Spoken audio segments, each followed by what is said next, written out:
Kudus, supaya mereka dapat berkata-kata sesuai dengan kehendak dan firman saja. Berarti kami dalam peribadatan kami sepanjang pagi ini hanya pada saja kami selalu berdoa syukur dan kami Yesus Kristus berdoa syukur kepada Tuhan. Amin.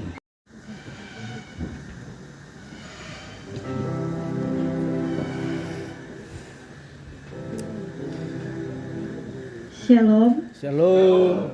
Sekali lagi shalom. Shalom. Mari saya jemput kita semua untuk bangkit berdiri. Selamat pagi, selamat datang di rumah Tuhan untuk memuji dan memuliakan nama Tuhan. Saya percaya bahwa setiap kita yang hadir di tempat ini, kita membawa satu kerinduan yang besar. Bersama-sama kita akan mengucap syukur untuk kebaikan Tuhan dalam kehidupan kita. Terlebih dahulu sebelum kita memuji dan memuliakan nama Tuhan, mari setiap masing-masing kita menundukkan kepala kita bersyukur kepada Tuhan. Kami mengucap syukur Tuhan buat anugerah-Mu. Pagi hari ini merupakan pagi yang penuh ucapan syukur bagi kami Tuhan. Kami mau bawa setiap pujian penyembahan kami di hadapan-Mu untuk kami boleh memberikan yang terbaik pada saat ini. Bukan rutinitas yang kami bangun Tuhan, namun kami percaya kami mau mengalami perjumpaan lepas pribadi dengan-Mu Tuhan. Karena kami percaya Tuhan, setiap perjumpaan itu kami yang lemah boleh dikuatkan, kami yang sakit boleh disembuhkan, bahkan setiap kami yang berbeban berat kami boleh mendapat kelegaan Tuhan. Kami tahu Engkau yang bertahta di atas setiap pujian kami. Terima kasih Tuhan, kami mau dedikasikan waktu kami yang terbaik di hadapan-Mu Tuhan. Terima kasih, mari kita angkat satu pujian yang berkata, hanya dekat Allahku rasa tenang hatiku.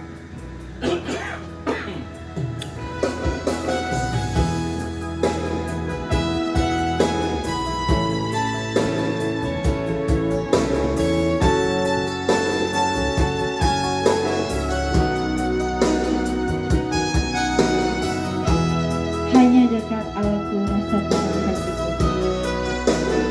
Hanya dekat Allahku rasa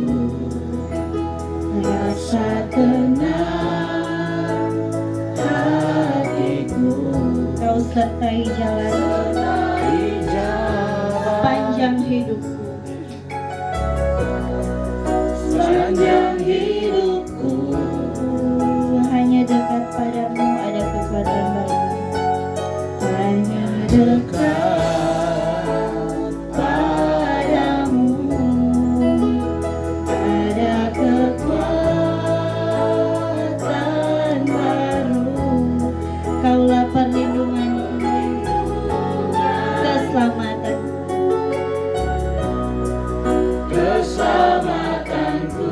Mari kita angkat lagu ini dari awal. Hanya dekat Allahku rasa tenang. Berkati setiap puji-pujian, pemain organ, teman-teman yang mengambil bagian dalam tempat ini, dan hamba yang akan membawakan firman. Biarlah Roh Kudus hadir di tengah-tengah kami, menguatkan dan membimbing kami, setiap hati kami agar boleh dekat kepadamu. Kami berharap dalam ibadah ini Nama-Mu saja dimuliakan dan diagungkan, dan kami dikuatkan dalam iman. Dalam menjadi doa kami ya Tuhan, ampunilah segala dosa-dosa yang kami perbuat melawan kehendak-Mu. Di dalam nama Tuhan kami Yesus Kristus, Juru Selamat kami yang hidup. Amin. Glory, haleluya. Glory, haleluya. Glory, haleluya. Glory, haleluya. Di dalam namanya ada keselamatan kekal. Glory, haleluya. Glory, haleluya. Glory, haleluya. Glory,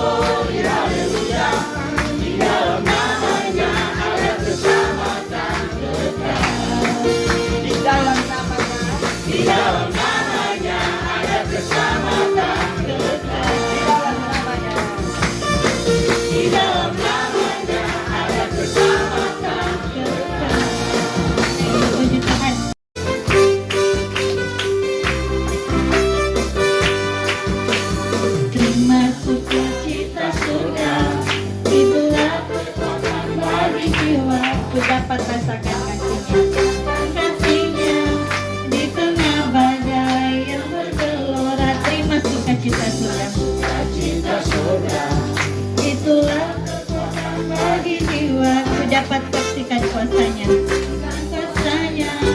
satukan badai yang bergelora. Haleluya,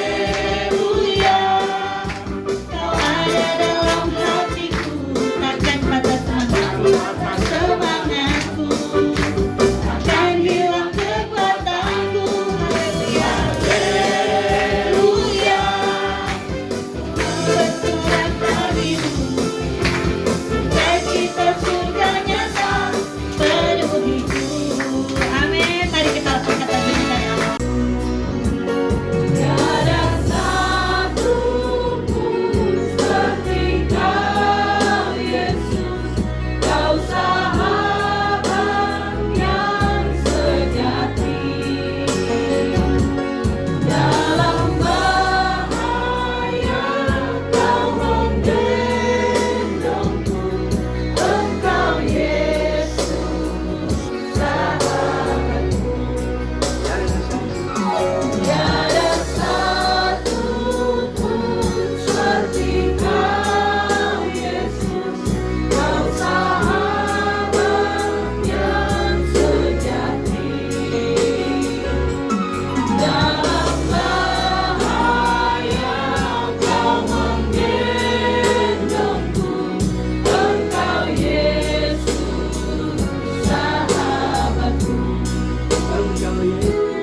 Engkau Yesus sahabatku. Engkau Yesus sahabatku.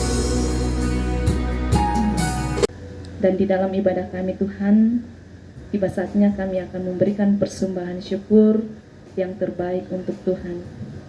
Namun sebelum kami memberi, Tuhan berkati apa yang akan kami beri, sehingga persembahan yang akan kami berikan boleh berkenan bagi Tuhan, demi untuk hormat dan kemuliaan bagi nama Tuhan. Terpujilah nama-Mu Tuhan, terima ucapan syukur kami. Haleluya, amin. Berkat Tuhan, mari tunggal, kami sayang kagum oleh Kasihnya bila topan keras melanda dunia.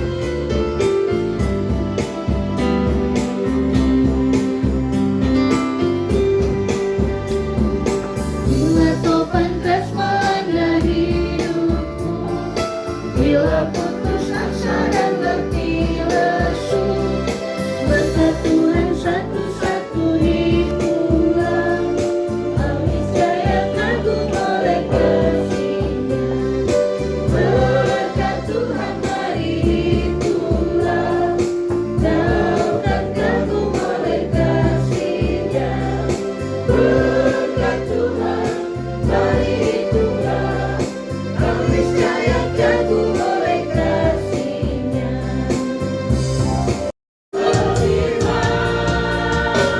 Dan sembuhkanku, Kau bersabda, dan selamatkanku. Tiada yang Tiada yang mustahil bagimu. Yesus, ku percaya padamu. Kau berfirman,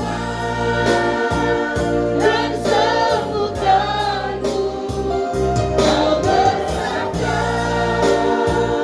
dan selamatkanku.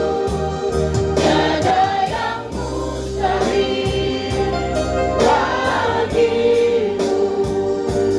Yesus, ku percaya padamu. Yesus, ku percaya padamu. Yesus, ku percaya.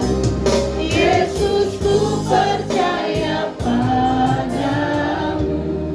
Mari saya jemput. Kami akan membaca merenungkan firman-Mu.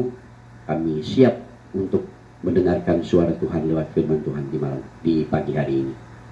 Dan kami percaya ada oknum yang senantiasa ingin merampas sukacita firman, dalam hidup kami. Tuhan, kami bersatu hati, kami usir, kami tengking itu hanya di dalam nama Yesus, sehingga kami bebas menerima firman Tuhan di hari ini. Terpuji-puji namamu Tuhan, kami siap menerima firman-Mu. Dalam nama Tuhan Yesus, yang siap terima firman, sama-sama katakan, amin. Shalom.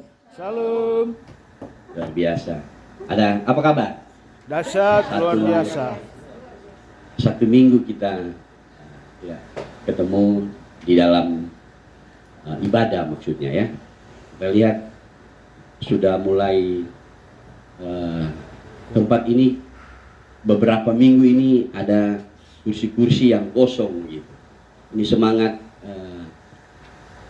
datang beribadah agak kendor lagi. Tapi tidak apa-apa. Firman Tuhan bilang di mana ada dua orang berkumpul, Tuhan hadir di tengah-tengah kita semua. Ya, luar biasa. Saudara, firman Tuhan bilang begini, jangan gelisah hatimu. Percayalah kepada Tuhan Yesus Kristus, maka engkau akan selamat. Engkau dan seisi rumahmu. Ya. Nah, saya suka kita tahu ini, karena kalau kita tahu, ya kita tidak akan melalaikan setiap ada kesempatan untuk kita beribadah. Saya juga selalu dalam memulai khotbah gitu, saya selalu memotivasi terus kepada kita, apalagi kita kalau khotbah di bapak-bapak itu, wah itu kan bapak-bapak itu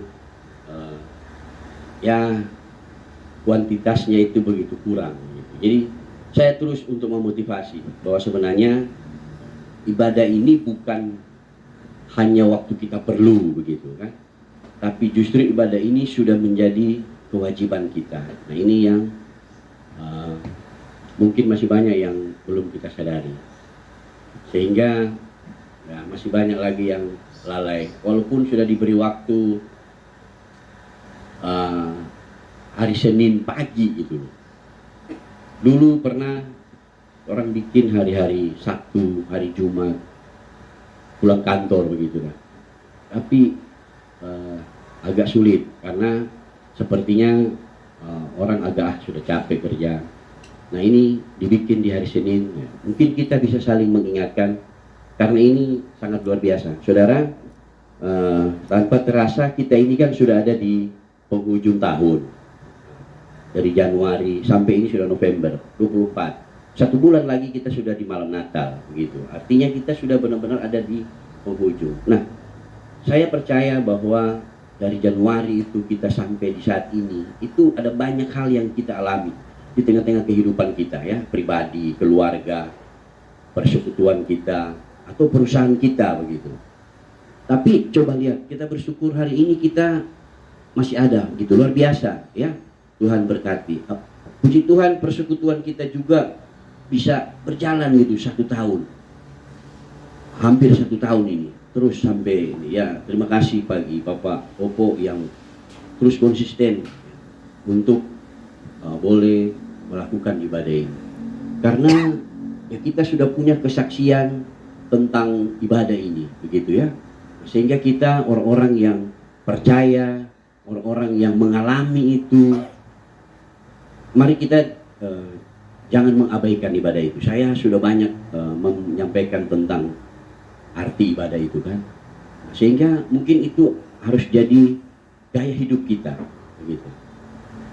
Gaya hidup kita itu sebagai orang Kristen, ya mungkin saya kalau dari hari Senin saya ada ibadah di kantor begitu kan, hari Selasa mungkin saya ada pelayanan di gereja di mana begitu, atau di komsel atau di week begitu. Itu jadi gaya hidup, sehingga kita tidak akan mengabaikan itu. Kita justru yang akan mengatur waktunya dengan baik supaya gitu kita bisa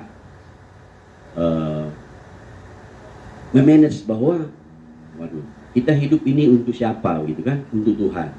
Nah sebentar kita akan belajar bagaimana kita bersyukur dari awal tahun sampai sekarang itu akan kebaikan Tuhan. Apa yang kita bisa beri kepada Tuhan?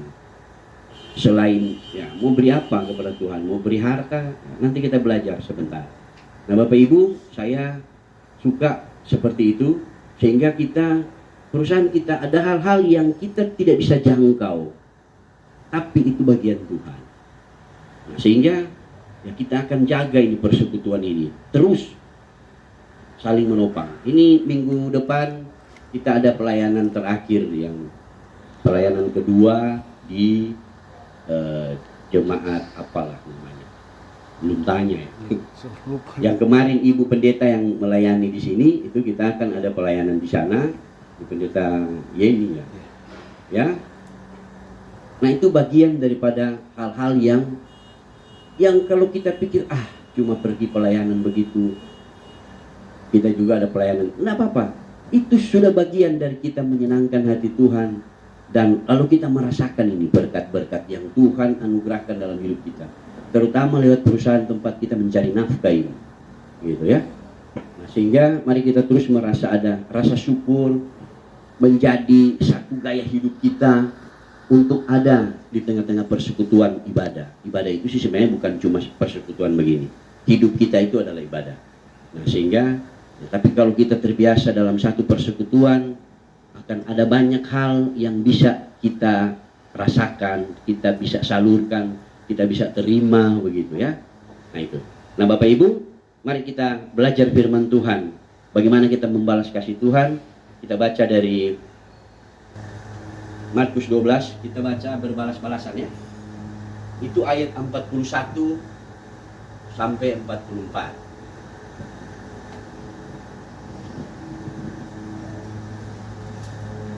Ayat 41 sampai 44. Sudah dapat? Katakan amin. Baik, saya akan membaca perikopnya dan kita akan baca bergantian. Saya ayat ganjil, Bapak Ibu, teman-teman sekalian, ayat yang ke-6. Persembahan seorang janda miskin. Pada suatu kali Yesus duduk menghadapi peti persembahan dan memperhatikan bagaimana orang banyak memasukkan uang ke dalam peti itu. Banyak orang kaya memberi jumlah yang besar. Lalu datanglah seorang janda yang miskin, dan ia memasukkan 2 peser, yaitu 1 duit. Maka dipanggilnya murid-muridnya dan berkata kepada mereka, Aku berkata kepadamu, sesungguhnya janda miskin ini memberi lebih banyak daripada semua orang yang memasukkan uang ke dalam peti persembahan.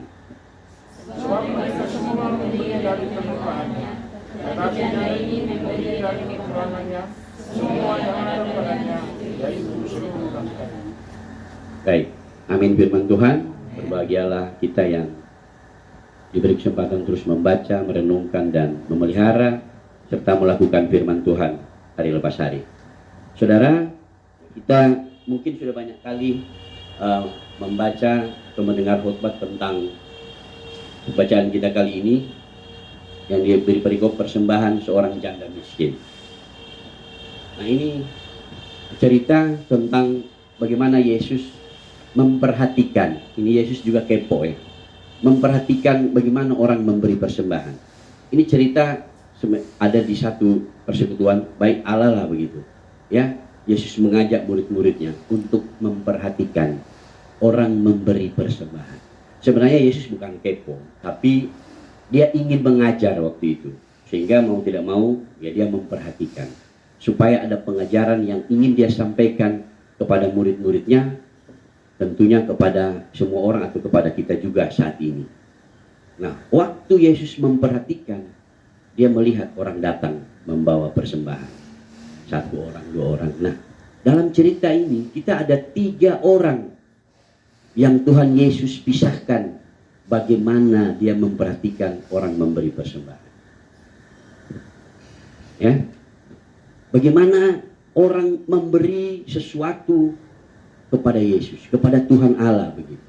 Yang pertama itu, orang yang pertama itu dicatat di firman Tuhan ini itu banyak orang datang memberi persembahan. Itu orang yang pertama. Jadi kalau orang yang pertama itu seakan-akan ya melibatkan semua lah. Ada banyak jenis orang gitu. Jadi banyak orang memberi persembahan. Orang yang kedua yang memberi persembahan adalah orang kaya. Itu sedikit lebih ada penekanan dari Yesus. seorang kaya memberi persembahan, penekanannya adalah dia memberi banyak, begitu ya. Oh, mungkin dia beri ya berapa juta kah begitu. Dia memberi persembahan yang banyak nilainya. Ada penekanan.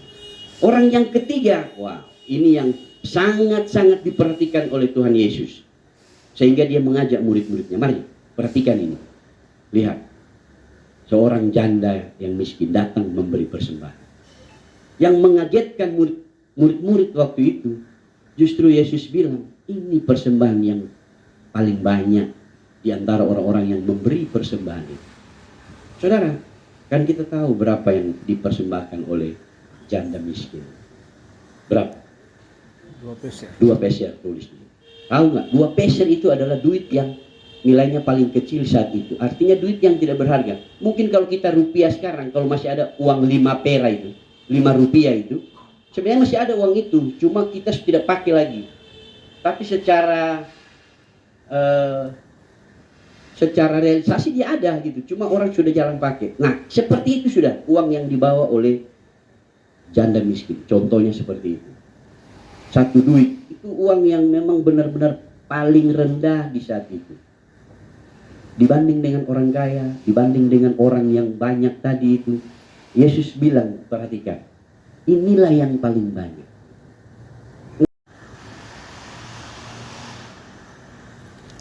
Yang pertama tadi orang banyak, yang kedua orang kaya, yang ketiga janda miskin.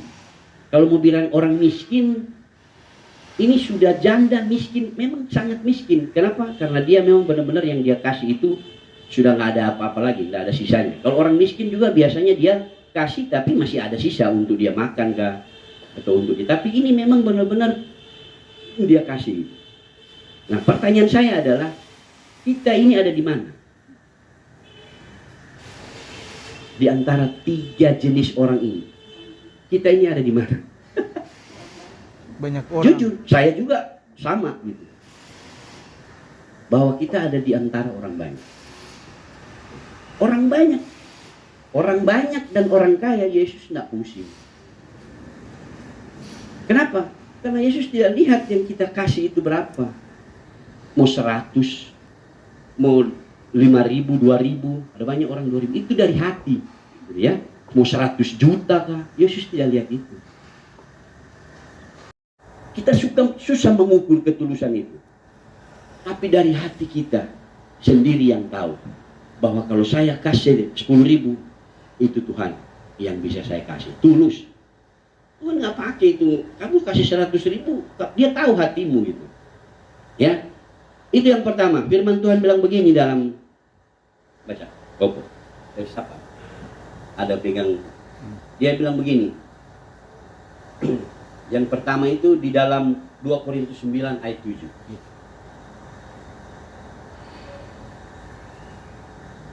Siapa yang dapat ini? 2 Korintus 9 ayat 7.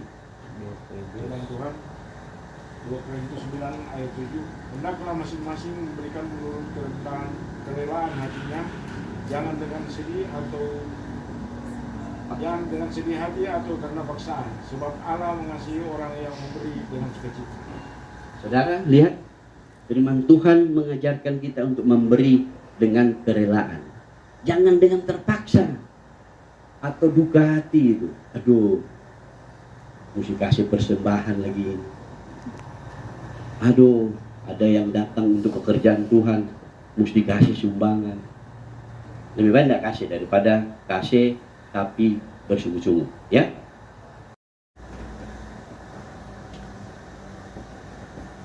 Lengkali orang hati itu jaga takut. Aduh, masa Tuhan kasih saya 1 bulan ampa 5 juta, saya kasih kok Tuhan ada ampa minggu ini di gereja, hitung-hitung cuma 40.000.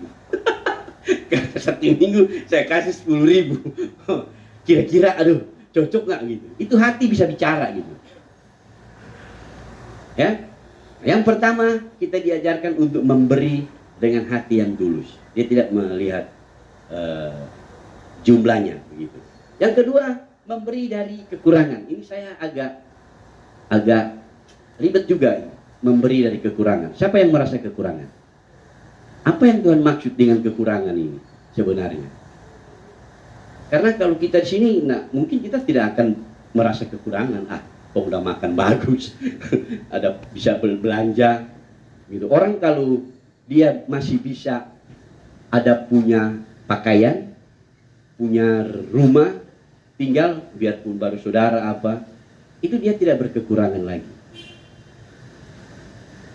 Nah, jadi memberi dari kekurangan itu sebenarnya yang Tuhan maksud adalah, kalau kita lihat di sini yang kita ambil contoh seorang janda ini, itu dia ada sesuatu yang dia perlu, tapi dia tidak, kan dia kurang. Sebenarnya dia masih suka mau beli makanannya mungkin, kan sudah ada.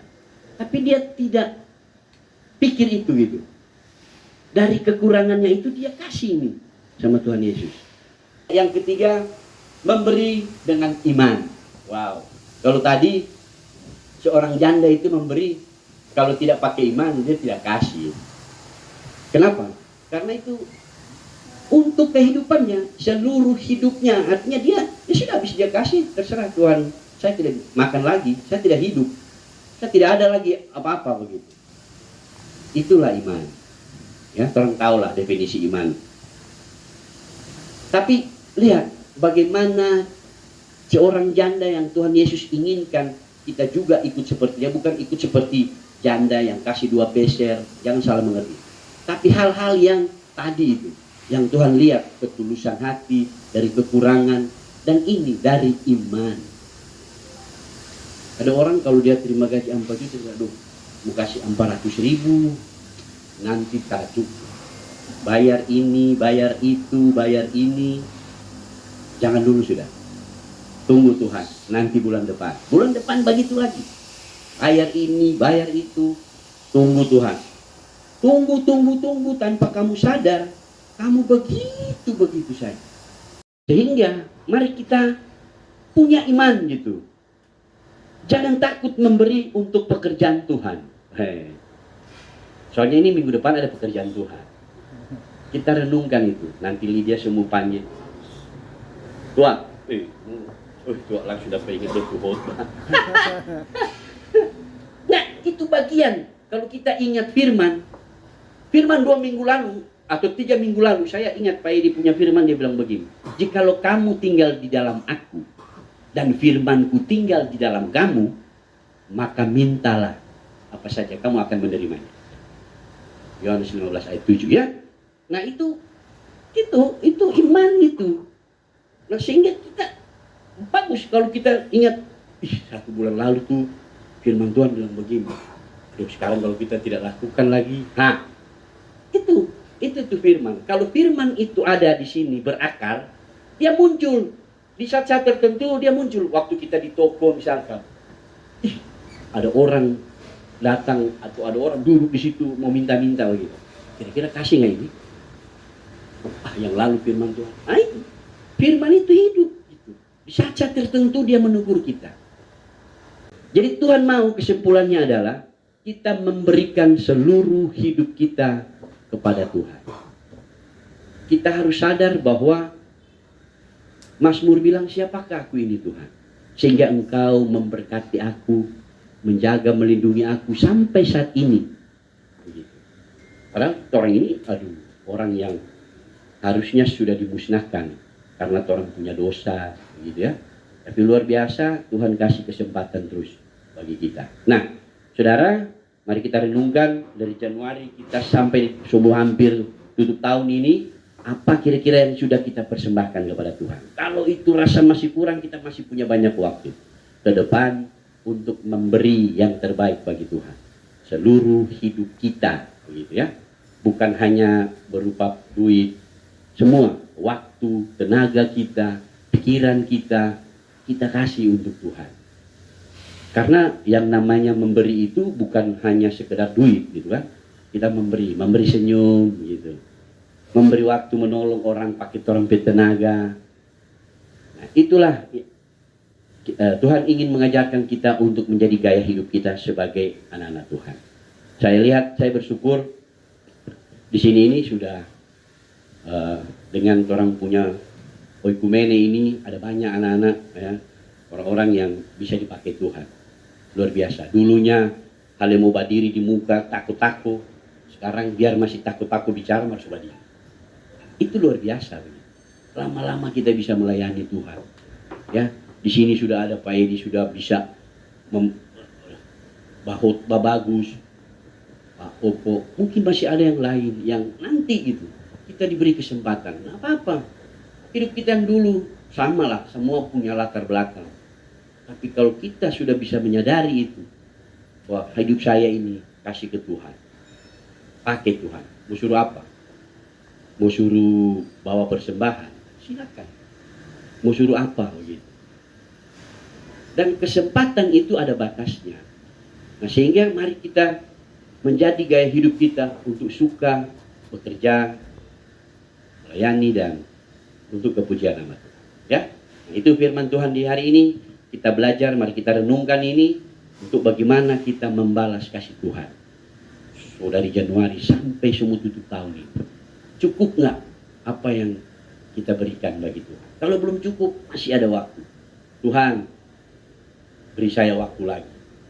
Saya akan memberi hidup saya kepada Tuhan. Demikian firman Tuhan. Tuhan Yesus memberkati.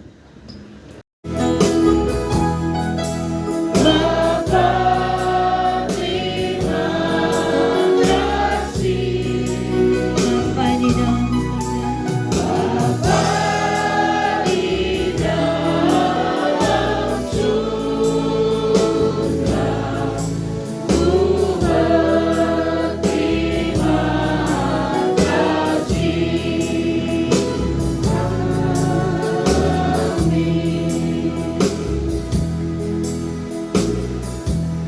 Baik, mari kita berdoa. Terima kasih Bapa, kami sudah ada di penghujung ibadah ini Tuhan. Izinkan kami bersyafaat untuk membawa dalam doa-doa tentang kehidupan kami Tuhan. Mulai dari kehidupan pribadi kami, lepas pribadi, rumah tangga kami.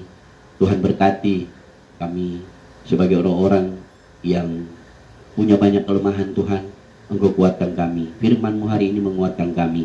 Untuk itu Bapa, kami percaya kami bisa hidup kuat terlebih di minggu yang baru ini Tuhan. Dalam setiap aktivitas tugas pekerjaan kami. Bapa, dalam nama Yesus kami berdoa spesial bagi perusahaan tempat kami mencari nafkah. Tuhan berkati. Mulai dari pemilik perusahaan, Om Willy Lonto, keluarga besar Lonto David. Tuhan berkati keluarga ini dengan dahsyat luar biasa. Om Willy di masa tua, Tuhan Engkau tahu kelemahan-kelemahan tubuh di masa tua terjadi. Tapi kami percaya tangan Tuhan menaungi. Sampai sekarang Om Willy diberi umur panjang 98 tahun, umur yang luar biasa. Tuhan menjadi teladan contoh bagi kehidupan kami, umat-Mu yang bekerja di perusahaan ini Tuhan. Terima kasih Bapa di sorga. Kami berdoa menyerahkan kehidupan kami di cabang Timika ini Tuhan. Kami punya banyak pergumulan, ini sudah di akhir tahun. Tinggal 1 bulan lebih ini Tuhan sedikit. Tuhan berkati agar kami bisa memaksimalkan hasilnya Tuhan. Berkati setiap kami karyawan-karyawati dalam setiap pergumulan kami. Tuhan tilik, Tuhan hadir. Tuhan bukakan jalan sehingga kami semua boleh hidup mengenalkan Tuhan dalam kehidupan kami. Berkati keluarga-keluarga kami yang menopang pekerjaan kami Tuhan. Berkati setiap usaha-usaha pekerjaan kami sehingga kami boleh melaksanakan tugas tanggung jawab ini dengan baik di tengah-tengah perusahaan kami Tuhan. Kami juga hidup dari customer kami. Tuhan berkati mereka Tuhan yang sudah beli maupun yang baru rencana dalam nama Yesus. Tuhan berkati barang-barang yang mereka beli Tuhan. Jauhkan, hindarkan dari hal-hal yang tidak diinginkan Tuhan. Sehingga mereka tetap ada dalam satu hubungan yang baik di tengah-tengah perusahaan kami Tuhan. Bapa di surga, kami berdoa menyerahkan kota Timika, tempat kami tinggal juga. Kota ini menjadi satu tempat bagi kami untuk berkarya. Untuk itu Tuhan berkati, karena kesejahteraan kota juga menjadi kesejahteraan kami. Berkati para pemimpinnya Tuhan, sehingga kami bersama-sama membangun kota Timika ini. Terima kasih Bapa di sorga. Kami serahkan kehidupan kami sepanjang minggu ini Tuhan. Tuhan menyertai kami sehingga kami menutup kehidupan tugas pekerjaan kami di bulan November ini dengan luar biasa bersama Tuhan. Terpuji-puji nama-Mu Bapa. Hamba akhiri ibadah ini Tuhan, kami akan undur dari hadapan-Mu dan kami akan menerima berkat Tuhan. Tuhan memberkati dan melindungi kamu. Tuhan menyinari wajahnya dan memberi kita semua kasih karunia. Tuhan menghadapkan wajahnya kepada kita semua dan memberi kita damai sejahtera. Hari ini kekal sampai selama-lamanya. Yang terima berkat sama-sama katakan. Amin.